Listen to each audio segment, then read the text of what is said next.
Can you all hear me at the back? Yeah?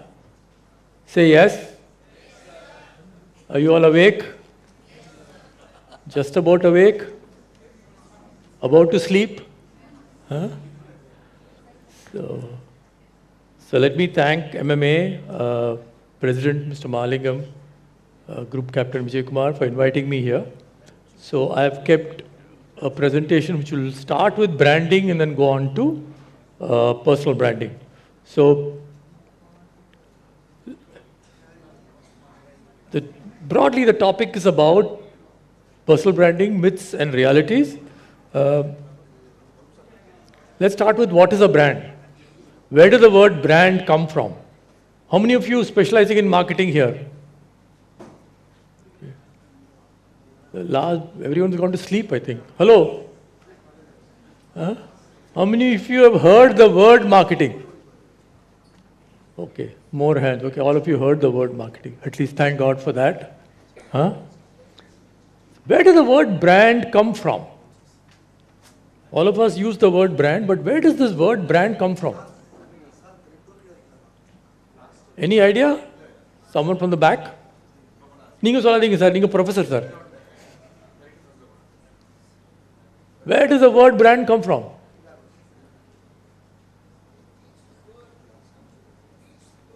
To burn. Right. So you're a professor. So as a professor you will know. So burn, the word brand comes from a Flemish word called brander. Brander means to burn. So when we're talking of branding, what we're trying to do is get the name into the minds of our consumer. We're not physically burning the name, but we are metaphorically burning the name. And as branding is important because without branding, there is no marketing. Who is this elderly gentleman? Any idea who this person is? At least those of you in marketing would have probably seen his photograph somewhere. Right? Who is this? Any idea? Sir, any idea who this is? Philip Kotler, right. Because when in doubt, you say Philip Kotler. In this case, you're right, it is Philip Kotler. Philip Kotler said, branding is marketing. And if you look at how do you define branding? There's a long, complicated definition for branding, which is brand is a name, term, sign, symbol, design, combination to distinguish your product from that of the competition. This is what American Marketing Association says. But I have a very nicer, simpler definition. Brand is a name that tells a story. A name that tells a story. That's all it is. So each of you technically is a name. What story does your name tell? Right? Think about it. We'll come back to this. Okay? And brand is more than a product. It's images. Brand is intangible. Brand is usage occasion. Brand is user imagery. So let's now quickly, without wasting too much time, look at 3 short brand stories. Okay, the first is a story of young MBA like you working in a multinational. Every month he used to get this magazine and everyone in the company used to grab that magazine and look at the last page of the magazine. What was in the last pages of the magazine? Any idea? Huh? Not best performer? Job opportunities, right. Last few pages were the job opportunities. So he said, why can't I do this in a different medium? The medium he was thinking of was internet, right? Internet. So he thought of this company and he created this product called Naukri.com. Right? And then he came to our agency to create the advertising and we presented one option which was a very risky option. We also presented a very safe option, but he said, no, we'll go with the risky option. And then this is the ad which we ran. Can we play the ad?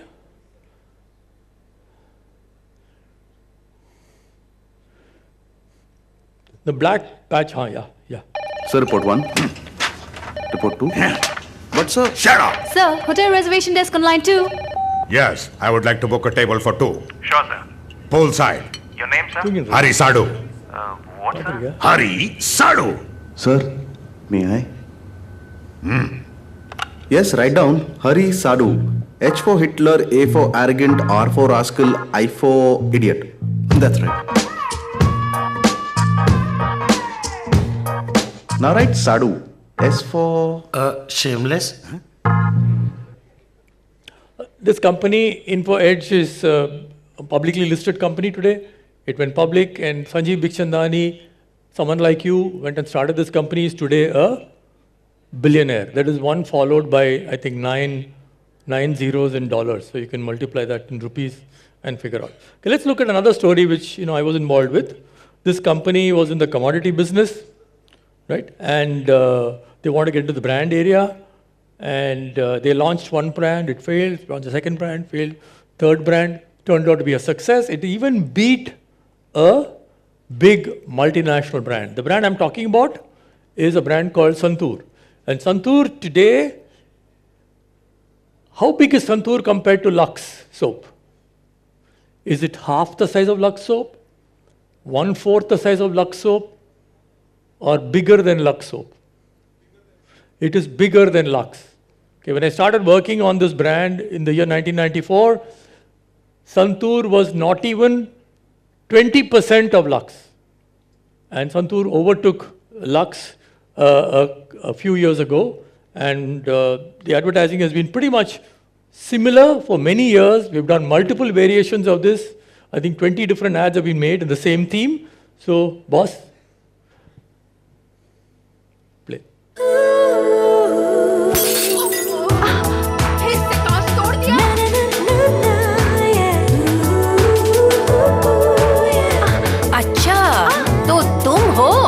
College bunk करके cricket खेल रही हो?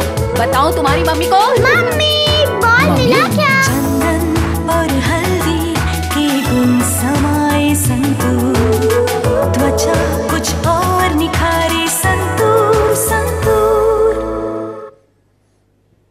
So you saw Naukri, which is built by a very different kind of advertising.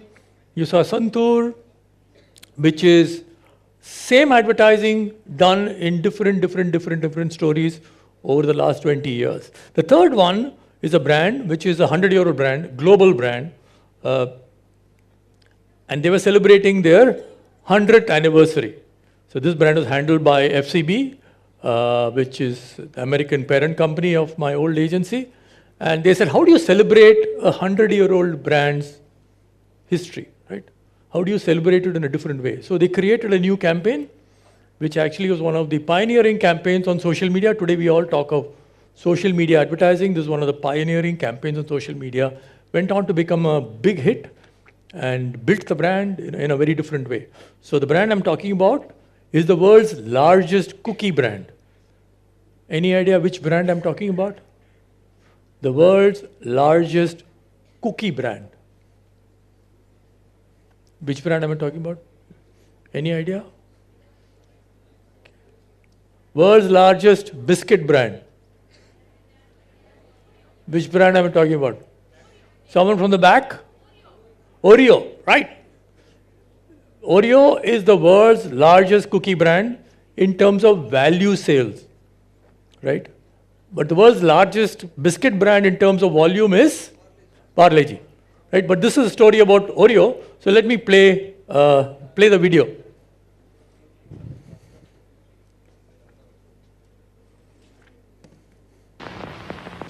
Little girls have pretty curls, but I like Oreo. Oreo recently celebrated a big birthday. Really big. Turning 100 can mean only one thing. You're old. Really old. Unless you give it a twist. The Oreo Daily Twist. A simple idea to make this old brand a vital part of pop culture, the digital world, and everyday conversation all at once. 100 pieces of content created in 100 days in honor of the 100th birthday. 100% responsive. Here's how it worked.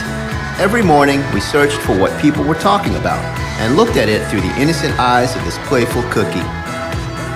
Once concepts were developed, there was a full production team ready to execute.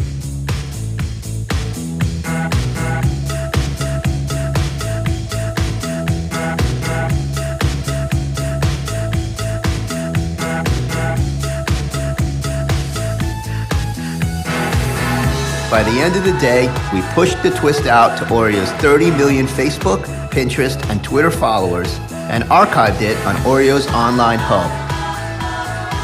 How did we kick it off? Well, maybe you heard about that. Oreos are gay. Monday night, Oreo posted this on their Facebook page. It's not black and white anymore. It's pink, it's orange, it's yellow, it's green, it's blue. It's a gay Oreo cookie, man. But we didn't stop there. And neither did the fans. Feedback was instant and passionate. Every fan seemed to have a different favorite and didn't mind sharing their thoughts. What did we do for number 100? We set up a temporary ad agency at the crossroads of the world, Times Square. We took suggestions live and executed on the spot. In just 100 days, we turned an old cookie into an icon. Oreo didn't just reflect the news, it became the news. And we made 100 years old look pretty young. So this campaign was rated as the campaign of the year, etc., got written about in Wall Street Journal, Harvard Business Review covered it in a special article, etc., okay? Now, the question is, consumer is becoming more and more intelligent, more and more smart. So will brands continue? So now Klein wrote a book called No Logo. And she said consumers become very intelligent. Why will they pay $50 for a Nike shoe when the same shoe made by the same manufacturer is available in Walmart for $10? So he said Nike, the kind of brands will die, but that's not happened. Actually, consumer has become more and more logo-oriented, and therefore, Economist wrote this cover story called Pro Logo. Right? So brands are everywhere, and brands are there because consumers love brands. It's not that only marketers like brands, consumers love brands because consumers save them time, saves effort, and gives them a pride of badge value. And we, of course, as marketers like brands because it gives us trust, it gives us loyalty, it also gives us a better margin to work with, right? So, can everything be branded? That's the next question. Everything, in a sense, products, services, retailers, online, people, sports. Which is the biggest sports brand created in India in the last 10 years? IPL, right? Big sports brand created in India in the last 10 years, right? And we are going to talk about one particular aspect of branding, which is people, which is every single one of you, right? So let's now jump into the world of personal branding. Now, we think personal branding is a bit of a fad. It's now people are talking about it. It's all newfangled stuff. And some of you students may think, personal branding is okay for celebrities, is okay for CEOs. You may think that's very, very complicated. Or is it just more social media boasting, taking selfies and posting it? Well, hopefully in the next 10 minutes or 15 minutes, I will try and debunk some of these theories. So let's start, right? Harvard Business Review covered personal branding in its cover story last year, said how to build your personal brand. And personal branding, Harvard Business Review says, is an intentional strategic practice in which you define and express your own value proposition. How many of you read or have read Harvard Business Review? Right? So some hands here. You have to, Harvard Business Review today allows you to read 5 articles per month for free. All you have to do is hbr.org and you can read the articles, right? So this article is available. This article I talked to you about is available for all of you to read. Okay, but let's jump ahead and go. And what Jeff Bezos says, your brand is what people say about you when you're not in the room. What do people say about you when you're not in the room? That is your personal brand. So personal branding is a topic on which I wrote my last book, which was published in October 2022, called All the World's a Stage, a personal branding story. I've set this whole story in our IIM Calcutta campus, where Mr. Mahalingam and I spent 2 years trying to learn management. And so it's about 5 people walking around the campus talking about personal brand. And All the World's a Stage and all the men and women are merely players, said William Shakespeare. So let me jump and say, I'm going to debunk 7 myths of personal branding. The first myth is that personal branding is something very new. Personal branding is something which has happened in the last 10 years because of all this social media and LinkedIn and all that stuff. Truth is, personal branding is more than 25 years old. The first article on personal branding appeared in a magazine called Fast Company, and the article was written by a management guru called Tom Peters. The first article, he said, you are a brand. It is up to you to figure out how to manage your brand. So just like Oreo is a brand, Naukri is a brand, Santoor is a brand, every single one of you is a brand. It's up to you to decide, including the gentleman there sleeping, just wake him up. What is your brand name? Good morning, sir. What is your brand name? தூங்கிட்டாரு பாவம். Okay, நல்லா இவ்வளோ சாப்பாடு கொடுக்கக்கூடாது சொல்லியிருக்கேன்ல உங்ககிட்ட. Every one of you is a brand. Okay, it's up to you to decide how you manage this brand. That's the first myth. Second myth, personal branding only for CEOs. What am I? I'm a management trainee. I'm an account executive. I'm a sales executive. I'm a finance executive. It doesn't apply to me. The truth is, it applies to every single one of you because each of you is a brand. You have your image, you have your mission, you have values. If I were to say each of you have a personality, you'll agree, right? All of you have personality, right? So therefore, personality with one coating is your brand, and every single one of you is a brand, whether you like it or not. The third is people say, Arey, personal branding though happens on its own. I am a hardworking man or a hardworking girl. I work very hard, and my brand will get built. Right? Why should I do anything about it? I wear good clothes, go to office, work hard. My brand will get built. But the fact is that in management, of course, we use these quadrants very often, right? 2 by 2 quadrant. You remember 2 by 2 quadrant? Yeah? You remember any 2 by 2 quadrant you remember? When you did in your B school? 2 by 2 quadrant? No? Huh? நீங்க சொல்லாதீங்க sir. 2 by 2 quadrant? So there is Ansov matrix, there is BCG matrix, right? So this is a simple quadrant. On one side is your personal branding, on the other side is your competence, ability to work. So you can be a very good, very competent person, but have no personal branding skills, which means you will get promoted in the normal course of time, maybe 2 years, every 3 years, every 4 years, right? You may be not very competent, and you may not do anything about personal branding. Then you will become a survivor. You will be hiding somewhere in the company. On the other side, you may be very competent, right? But you also manage to project your personal brand.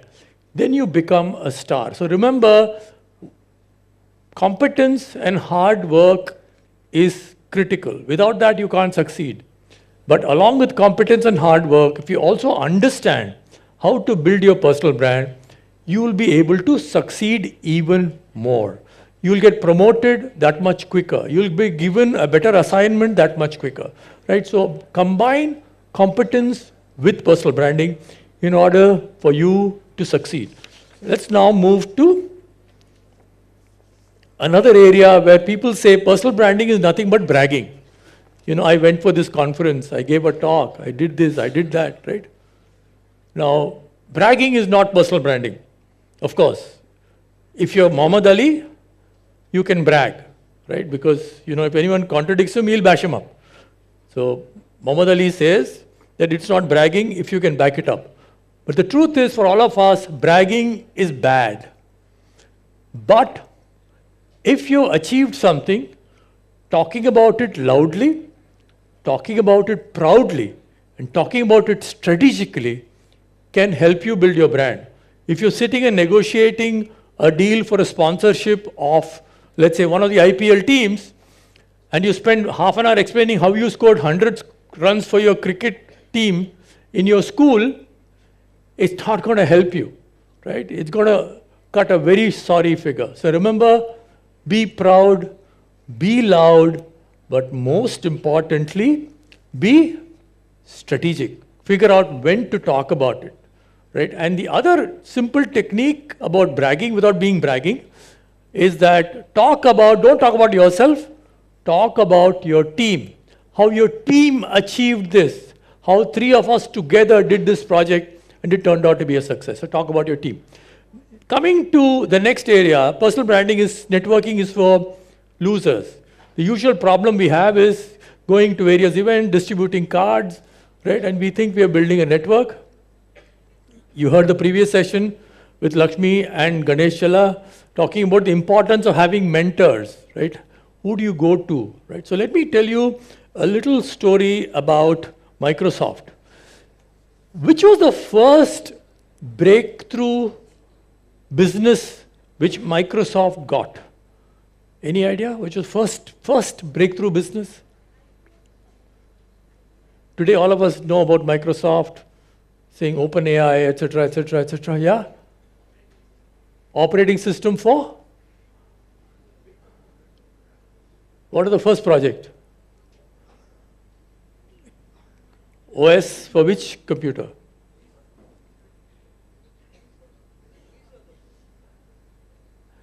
What is the first project they got? Which was the operating system called the DOS. What is DOS? DOS. Disk operating system for a computer called IBM PC. IBM was launching a PC. They got the project to do the DOS for IBM PC. How did Bill Gates, sitting in Boston, get a contact with IBM to get a project to do the DOS machine, the DOS operating system? The story is, apparently, that Bill Gates' mother, Mary Gates, was a pretty successful entrepreneur, and she also was on the board of a not-for-profit company called United Way. And in United Way, one of her board members were a person called John Ackers. So in one of the meetings, John Ackers knew Mary Gates, so she asked Mary Gates, you know, your son, where is he, Mary? I mean, you've been talking about him, you know, he must be in college. So Mary said, well, yeah, he went to Harvard, but after 1 year, he dropped out. So he said, oh, so what is he doing? Well, he is in the garage, and he's saying he's doing software. So John Ackers tells Mary, look, you know, our team in IBM is developing a what is called a personal PC, home PC. So can you ask him to come to New York, and I'll put him in touch with our team working on IBM PC. So young Bill Gates goes to New York, and he gets introduced to the IBM team working on the PC, and he gets the project. He gets a project to develop the disk operating system, right? And when I checked a few days ago, Microsoft's market cap is 30 times that of IBM. How did he get this introduction? Because his mother built a great network, and that network helped him get the introduction. So just as, you know, Lakshmi and Ganesh have been telling you, you have to develop your own panel of mentors you can go to. And those mentors could be your professors, could be your school friend, could be your father's friend, could be your brother's friend, but you got to have a diverse network. The importance is you got to have a set of 3 or 4 or 5 people who you can go to for help. And that's a lesson you learn from Bill Gates' story. And thank God his mother had a great network. And Bill Gates was intelligent enough to listen to his mother and go and meet the IBM people. If he had said, some of you will say, right,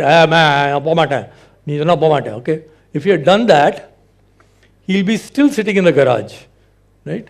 And not be worth whatever, how many $100 billion he's worth, okay? So Map your network. Put down your name, put down all the people in your network, right? Personal branding is too complex. Arey, who's got the time? It's so difficult. I can't do it. I can't do it. I can't do it. Anyway, I've got so much things to do, so many parties to go to, so many cases to read, so many submissions to do, right? The truth is, you have to find the time to build your personal brand. So start with just thinking and saying, what are you? Can you define yourself in 3 or 4 words, right? Articulate, communicative, analytical, hardworking, humorous, multi-talented, dynamic, innovative. Put down 3-4 words and then ask someone you trust. It could be a friend, it could be a professor, it could be a colleague working with you, saying, is this correct? I may think I'm a very communicative person. I can make great presentations. Okay? Maybe I'm not good. So you have to ask someone, saying, am I good? Am I good? Am I creative? Am I analytical? Am I communicative? Get that feedback. And then once you've decided what are your 3 or 4 words which describes you, then live that. Okay? Expand that, build your brand based on that, right? And there are 100 words available for you to pick from. Pick 3-4 words, validate them, and live them, right? So that's the 6th myth. The 7th, of course, is people say that, personal branding is only social media. That's not true. Social media is only one bit of personal branding. You have to decide who are you, what are you, how are you going to build it, and then comes personal branding. Personal branding is everything that you are, right? What are you? What are you good at? How do you present yourself? How do you dress yourself, right? How do you talk? How do you behave? And finally, what you do on social media. So don't let that confuse you that every day I post something on social media and my brand will get built. It will not get built, right? So that is the 7 myths we've looked at. Is personal branding a new fad? No. It's more than 25 years old. Is personal branding only for CEOs? No. It's for every one of us. Is personal branding, will it happen on its own? No, it doesn't happen on its own. You have to do it. Does personal branding, networking is lousy, is all useless? No. Networking is extremely important, right, in personal branding. Is personal branding too complex? No, there are simple 5 steps, which I told you about. And is personal branding only social media? It is not, right? Personal branding is a lot more than social media. So, as a young management trainee, can you make a difference in the company you join? Right? All of you will be joining various companies, right? How can you make a difference? So, here are some simple tips for you to take away. Always listen before speaking. Listen before speaking. Second, ask questions. Don't get tongue-tied. Just because you're standing in front of the CEO, don't go blah, blah, blah, blah, blah. Okay, be ready to ask a question. If you don't understand something, ask a question. Take any assignment you're given with a smile. As a management trainee, you'll be given lousy assignments, I assure you. The toughest assignments. Take the assignment with a smile. And if you don't agree with something, disagree. But don't be disagreeable. Don't be rude. But you're welcome to disagree, and your boss will appreciate you for that. Know the difference between being smart, being human, and being a fool. Right? Know the difference across the 3. Right. So, we are taught that we should do our best and let the world judge us for what we are. What Seth Godin is saying is better do your best and decide how you want to be judged and act that way. Right. So, if you want to know more about personal branding in a very easy, readable form, you can find it in my book, All the World's a Stage. It's available both as a physical copy, it's available as a Kindle version, it's also available as an audio book, right? And just to end my little personal branding. So since I'm here, I'm talking about personal branding, I should do a bit of personal branding myself, right? So this is a book I wrote on facing rejection and bouncing back, which was published in the year 2020. It was nominated for the Tata Business Book of the Year in 2021. And of course, my book, Nawab Noodles, which was published in 2016, which I think MMA invited me to come and deliver a talk on the book that year, right? It was rated as one of the 6 books to read during the lockdown by Harish Bhatt of Tata. So I'm grateful for his recommendation. It was also a finalist in the Crossword Book Awards. And these are the list of my 11 books published over the last 20 years, right? And some of them are on branding, some of them are facing rejection, some of them on leadership, some of them are personal branding, right? These are, 11 books. I have done 2 podcasts. One is on Sponge, which is a leadership lesson book I wrote, and the other one is on brand conflicts, what is called, Last Brand Standing. We had 6 episodes about famous brands fighting, Surf versus Nirma, Tata versus Maruti, etc. And I also did a YouTube series. I interviewed 25 CMOs, and it's all available on the Brand Equity YouTube channel.